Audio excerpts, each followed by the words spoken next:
Une poignée de main et plusieurs points de vue. Pour les uns, c'était une rencontre attendue. Pour d'autres, contestée. Dans tous les cas, très observée. Rencontre au sommet et enjeux commerciaux d'abord. Depuis 2015, la France a trouvé un client qui raffole de Rafale français, de missiles et de porte-hélicoptères Mistral.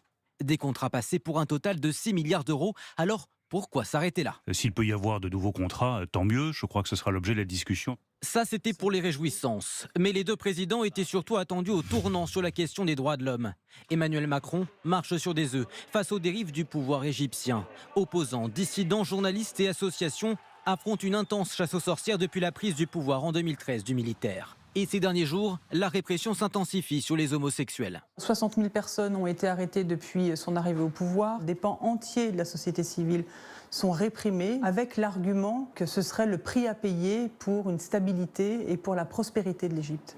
Effectivement, c'est en filigrane l'explication avancée par le président égyptien. Nous tenons aux droits de l'homme, mais vous devez tenir compte du fait qu'en Égypte, nous sommes dans une région perturbée.